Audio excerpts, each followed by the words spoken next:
ফের উত্তপ্ত পরিস্থিতি মণিপুরে। সরকার গঠনের 24 ঘন্টার মধ্যেই অশান্তি। রাজ্য সরকার গঠনের মাত্র 24 ঘন্টার মধ্যেই ফের উত্তপ্ত হয়ে উঠল মণিপুর। কুকিজো বিধায়কদের সরকারে যোগ দেওয়ার প্রতিবাদে চূড়া চাঁদপুর জেলা জুড়ে টোটাল শাটডাউন ডাকা হয়েছে। এর জেরে স্বাভাবিক জীবন কার্যত স্তব্ধ হয়ে পড়ে। শাটডাউনের কারণে দোকানপাট বন্ধ থাকে, রাস্তায় যান চলাচল প্রায় বন্ধ হয়ে যায়। স্কুল, কলেজ ও সরকারি দফতরগুলিতেও উপস্থিতি ছিল অত্যন্ত কম। কুকি স্টুডেন্টস অর্গানাইজেশন এবং জয়েন্ট ফোরাম অফ 7 এর ডাকে এই বন্ধ পালন করা হয়। সবচেয়ে বেশি প্রভাব পড়ে তুইবং এলাকায়। বৃহস্পতিবার সন্ধ্যায় তুইবং ফরেস্ট গেট এলাকায় বিক্ষোভকারীদের সঙ্গে নিরাপত্তা বাহিনীর সংঘর্ষ বাধে।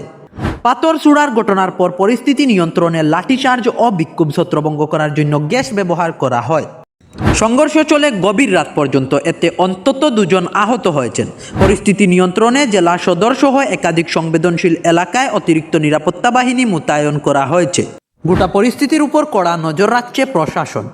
ধন্যবাদ ভিডিওটি সম্পূর্ণ দেখার জন্য। এরকম আরও ছোট ছোট কন্টেন্ট পেতে ফলো করুন আমাদের পেজ দিগন্ত টিভি। দিগন্ত টিভি, সংবাদ নয়।